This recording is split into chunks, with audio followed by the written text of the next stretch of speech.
Hi everyone, today we are going to start the new chapter, that is force and pressure. Let us know first about the concept of force.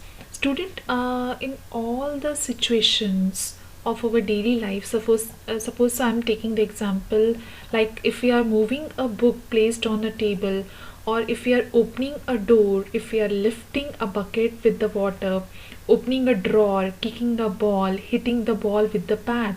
So what is common in all these situations?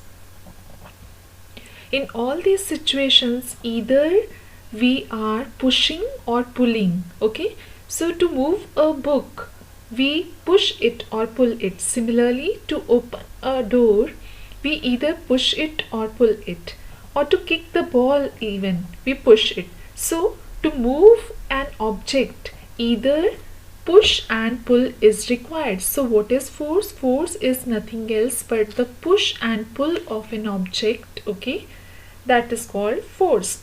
And one more thing which is very important when we are learning about force is that force are due to interaction between the two bodies. Like interaction means here touch between the two bodies. Okay, suppose if a book is lying on the table, it does not change its position on its own, right? Until and unless some external force is applied. Okay, to bring the book in motion, what we have to do to bring the book in motion, we have to touch it first. That means we have to interact with the book either by pulling it or by pushing it, or applying the force on it. Okay, so we may conclude that without interaction, that means without touch, the force cannot be applied to change the state. So the interaction may be either by your own efforts, okay, or by other body in contact with that object.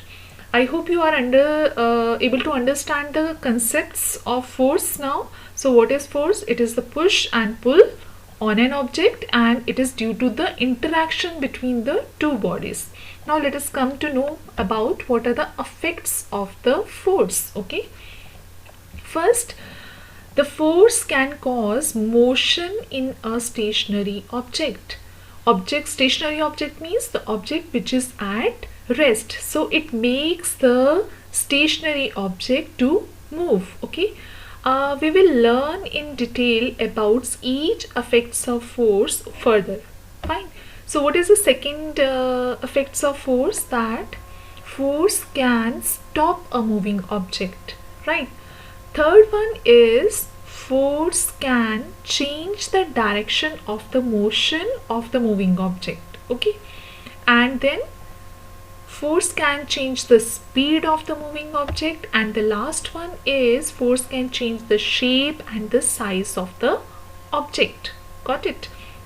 Now we will learn about each and every effects of force in details.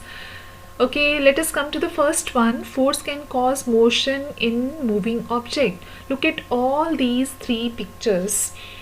Suppose a book is lying on the table, you can move it by applying a force. Okay, push it or pull it. Similarly, you apply force to push a chair, move a toy, okay, and move a bicycle, or even to lift a bucket from the floor. In each case, you move an object at rest by applying a force. So we can say that force can cause motion in a stationary object. But look at this picture now. A man is pushing a wall and a boy is pushing a tree. So the object which is at rest, it is not changing its position. So we are having some exceptionals, that it is not necessary that the force always makes a stationary object to move. Okay, so in some cases force is applied by you, but it is not why the man is not able to push, not able to replace the position of the wall, or why the boy is not able to move the tree, because the force which is applied by both of them, that is not sufficient to move the wall or the tree. So we are having exceptions, that in some cases it is not necessary that force always makes the stationary object to move.